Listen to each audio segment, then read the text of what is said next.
Si vous savez exactement ce que vous voulez dans le lien et dans la relation, peut-être que ça peut vous isoler. On parle de lucidité affective. Dans cet article et dans cette vidéo sur evol-love.com, on va parler de lucidité affective. Alors, qu'est-ce que c'est? Souvent, on sait surtout ce qu'on ne veut plus, mais parfois on sait aussi exactement ce qu'on veut. Si vous avez déjà une certaine expérience et que vous avez certaines exigences, vous savez peut-être exactement ce que vous souhaitez retrouver dans l'autre et dans le lien à l'autre. Vous voyez tout de suite les relations creuses, les débuts un peu trop enchanteurs ou chaotiques, bref, les scénarios déjà vus. Vous souhaitez être clair, authentique, aligné avec qui vous êtes et ce que vous souhaitez pour votre futur. Or, souvent, plus on voit clair, plus on va s'isoler des autres, parce qu'on va voir tous les jeux de rôle, les masques, les regards, les non-dits. C'est ce qu'on peut appeler comme un excès de conscience affective, de visibilité. Et ce décalage, il se fait progressivement, quand on affine nos attentes, nos connaissances, nos capacités d'écoute. À mesure que la conscience s'aiguise, le lien se fait de plus en plus rare, parce qu'on voit tout de suite les défauts, les travers, ce qui conviendra, ce qui ne conviendra pas.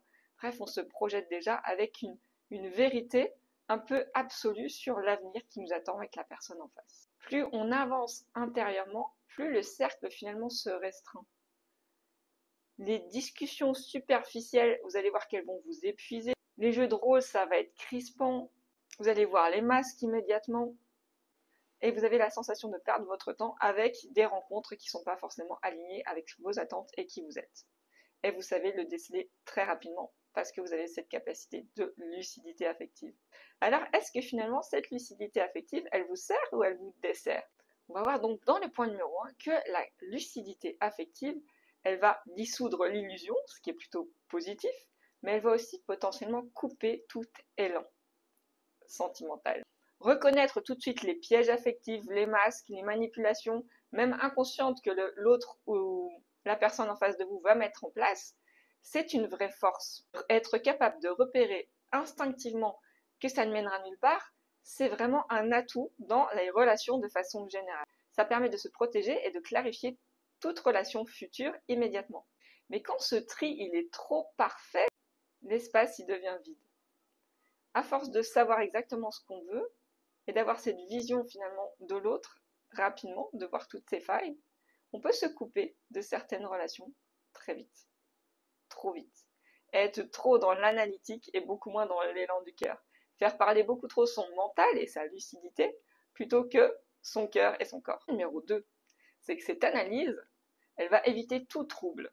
Or, le lien, l'élan du cœur, il vient de ce chamboulement, de ce bouleversement interne.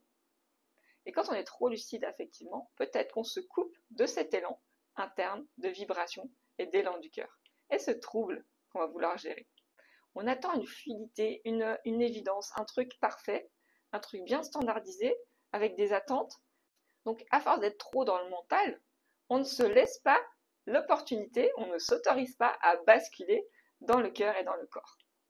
On cherche un alignement théorique, un ensemble de signes bien clairs, et inconsciemment, on va tout passer au crible, parce que notre cerveau est programmé pour percer la vérité.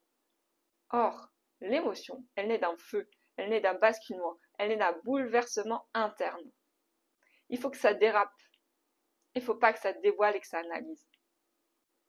Et c'est s'autoriser à ne pas laisser son mental prendre le dessus, mais se laisser porter par l'instant. Le point numéro 3, le désir ne se maîtrise pas, il se provoque. Il faut cesser d'être dans la maîtrise pour provoquer l'élan du cœur.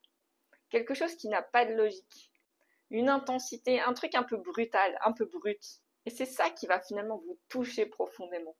C'est pas le CV de la personne, c'est ce qu'elle va émaner. Il faut être prêt pour ça, à l'accueillir et à le ressentir, plus qu'à l'analyser. C'est facile à dire, mais si vous êtes lucide, vous le savez déjà.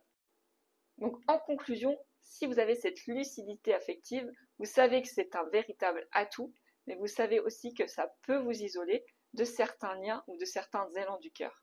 Et l'important ici, c'est de se reconnecter à soi, au corps et à l'autre, en étant complètement ouvert et dans l'instant.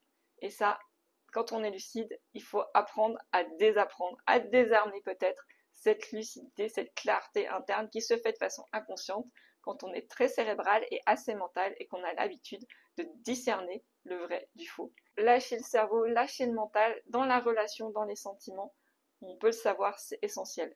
Pas complètement, parce qu'il faut toujours rester prudent. Rester lucide, c'est une qualité, mais vous savez aussi que ça peut vous isoler. Ne vous coupez pas des élans du cœur et du corps, au contraire, essayez de vous reconnecter. C'est pas forcément facile, on parle beaucoup de lâcher prise. L'ironie, c'est qu'on veut contrôler le lâcher prise, alors qu'en fait, c'est quelque chose qui ne se contrôle pas. Il faut être dans l'instant, profiter de l'instant, être ouvert.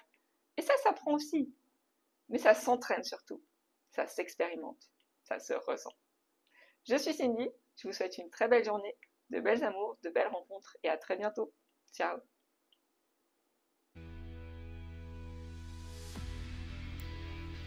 Tu ne veux pas juste comprendre, tu veux vibrer pour de vrai.